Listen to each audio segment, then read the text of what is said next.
All right, I'm gonna preface this video with a couple of things. First of all, my allergies right now absolutely suck. I feel like anytime the weather starts changing from very cold and very cloudy to warmer and sunny, the pollen comes out a little bit more, right? I get a bad case of hay fever like February, March time period every year, so super congested.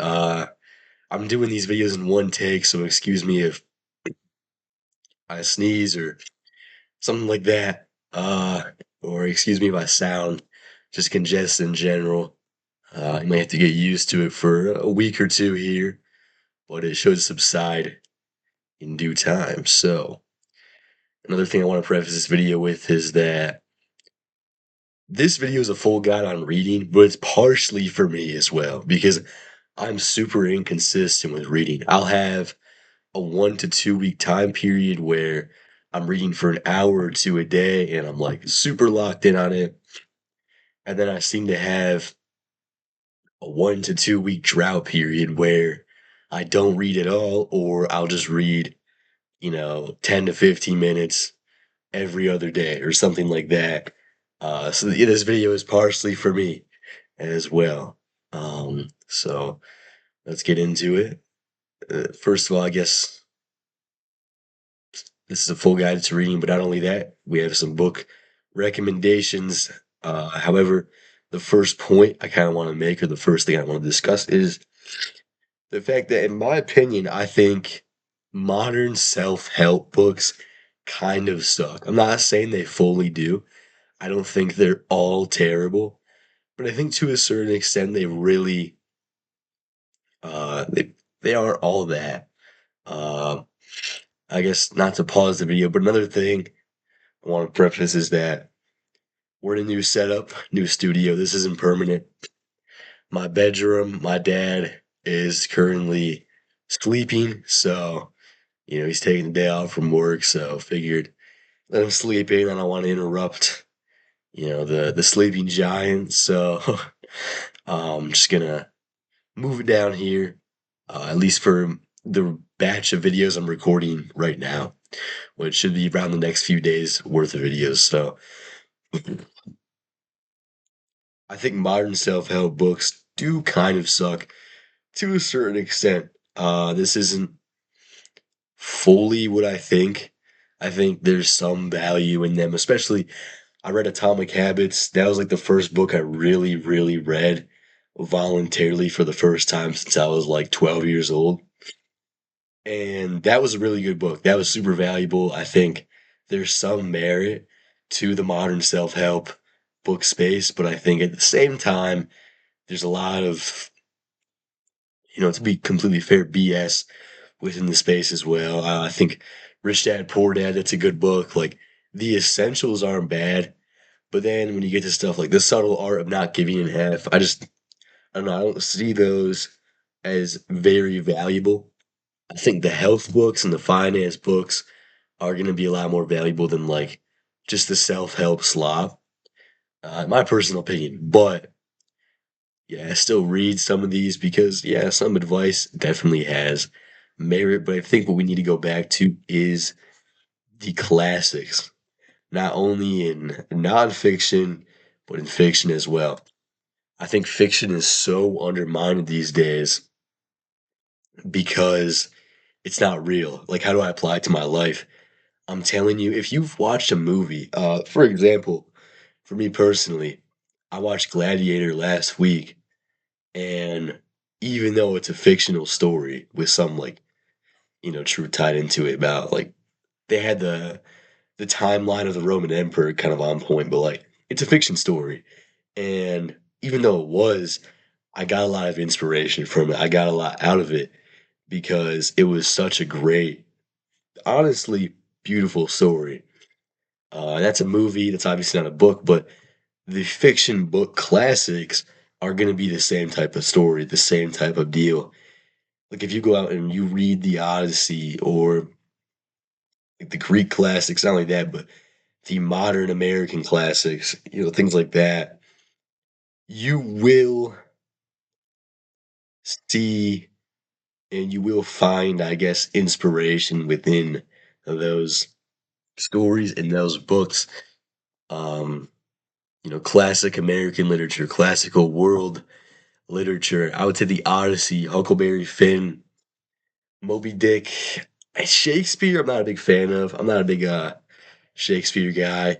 I read Romeo and Juliet. I've actually read a little bit of the Hamlet, and bro, it's so boring. I don't get much out of it either. I genuinely don't see the point.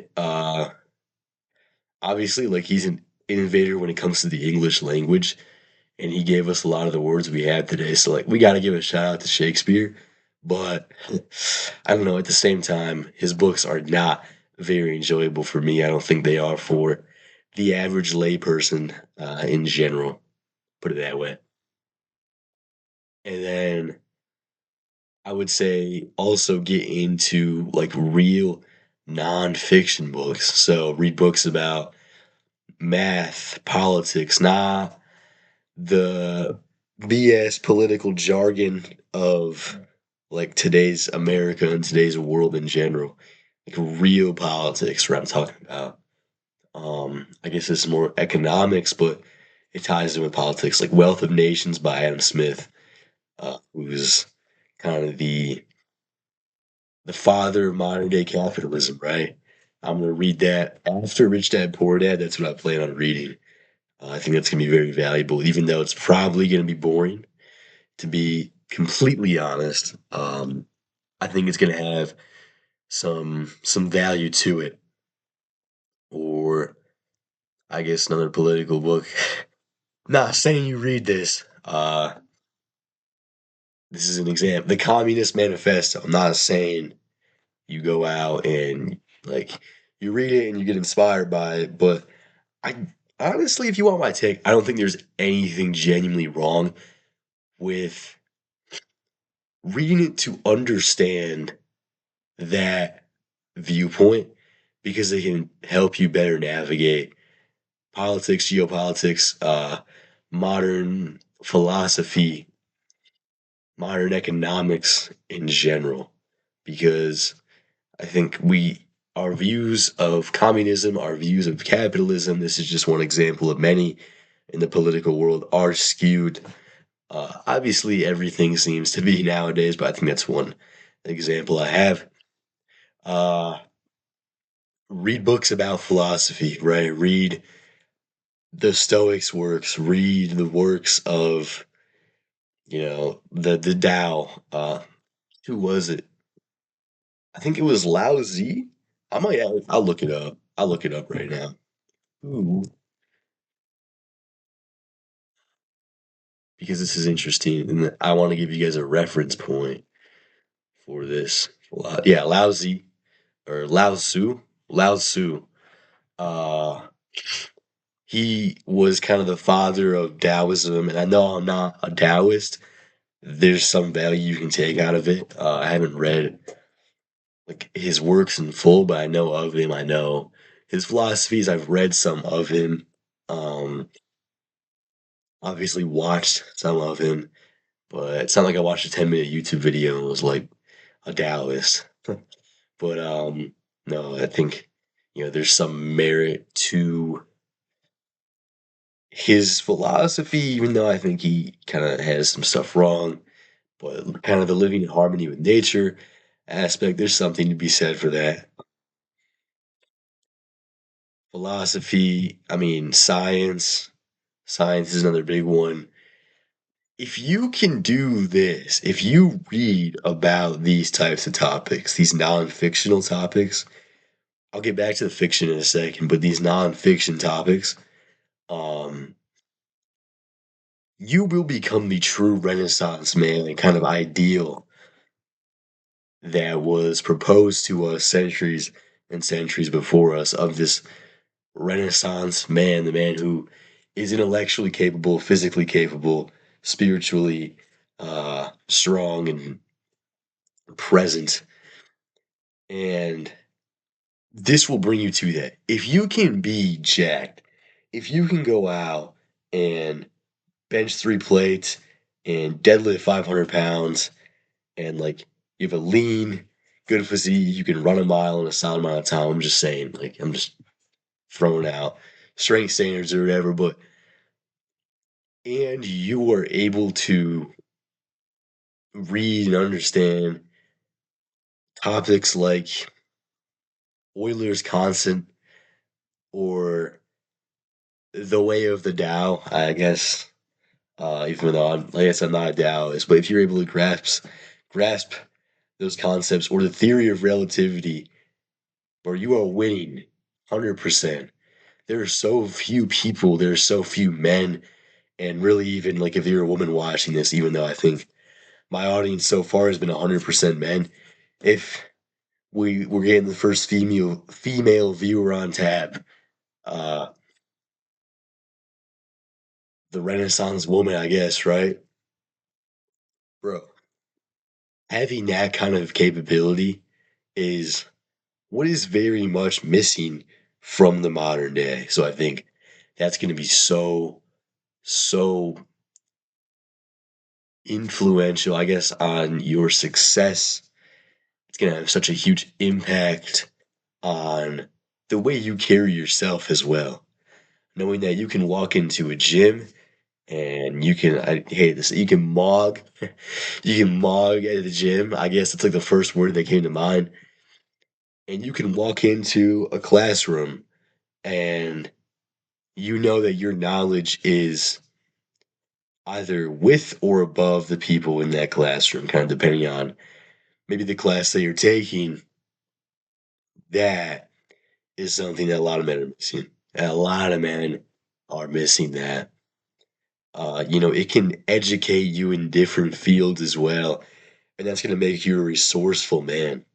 Honestly, like if you know how to deal with certain things within chemistry or biology or anything like that, psychology, where you can help people out and not only their schoolwork but just in life. Like if you're say like you know a lot about neuroscience, you can help people out with say they have say they're struggling with depression, you can give them methods that are scientifically proven in order to help them, and they're more likely to take your advice because they know you're educated. They know that you actually have some smarts. I mean, this is really when it comes down to it, it's interesting. I think if I'm going to say Andrew Huberman because he is a neuroscientist at Stanford, really smart guy. If you were depressed and you asked Andrew Huberman, how do I cure my depression? How do I be happier? And he tells you, well, let's start by getting our sleep schedule intact and working on our sleep, and let's have some time for breath work or something like that. Let's take some time out of our day. Let's start exercising. Let's start eating better. Let's go outside here and there. Compared to if I told someone that exact same thing, they might not really take action on what I'm saying, what I'm telling them. But if it were a PhD neuroscientist at Stanford who's also jacked and seems to be a relatively happy guy, they're going to take his advice 10 times out of 10. So definitely have some credibility, self educate, do it for yourself and do it for the others around you. In terms of fiction, I think the perfect example of being able to apply fiction to real life is 1984. It very much predicted kind of a lot of the things that are going on within modern society, and that's going to be very valuable work, I think. Uh, yeah, tap into 1984, right? Get into these books that some of the quotes, some of the things that are said are going to make you think differently about real life, and they're going to make you think in a more intellectual fashion. They're going to make you think with more reasoning and more purpose. I honestly do think that. I think self education is our best defense against brain rot. That was the title on a YouTube video I saw. It was this one lady. This was a couple months ago, but it was like self education is your best defense against brain rot or something. I don't know. I didn't even watch the video, but I was like, that's a cool title. So I'm using it now. It is honestly your best defense against brain rot. Yeah, it's your best defense against the school system and what they are indoctrinating you alongside millions of other kids across America and the globe in general with. Uh, it's our best defense against, yeah, brain rot, our phones, the digital kind of addiction crisis we are in. If you learn how to read a good book and actually enjoy that, dude, you are winning. Um, how do I, structure reading into my day? That's a question that seems to be asked many times, and this is something I struggle with myself, right? So we're in the same boat here when it's all said and done, because I struggle with incorporating reading into my day. And I was thinking about this before recording the video, kind of looking over the script, and honestly, I think feeding it in sometime maybe after dinner or before dinner in that more evening time period is going to be ideal. Not only does I think that makes you more relaxed. I think it makes you more relaxed unless you're reading like a super stimulating book. But I think that's the time period in which like people have time to do stuff after dinner. What do most people do after dinner? They go watch Netflix or scroll. It's like if you can replace that with an hour of reading, and I'll get into how we work up to an hour, you are going to be in such a better spot. So let's build up to an hour a day, though. To be completely fair, this is the mistake I make. I'm very 0 to 100 with certain stuff, especially reading. So, I have days where I'll be like, I'm gonna read for 2 hours, and I do. But then the next day I just don't because it's like that's so unsustainable as kind of a newbie to reading as I am. I've certainly gotten into it more, and I certainly anticipate reading a lot of great works of literature and just books in general, but I'm still new to the game. And this is advice to myself. So, like, I'm giving this advice to myself, right? In a lot of these videos, I honestly am. Some of the advice is genuinely like what I've done, what I've applied, what I've learned. But some of this stuff as well is like stuff I need to apply. So this advice is not just BS. This advice is not just me spewing whatever. This is me talking to me to a certain extent.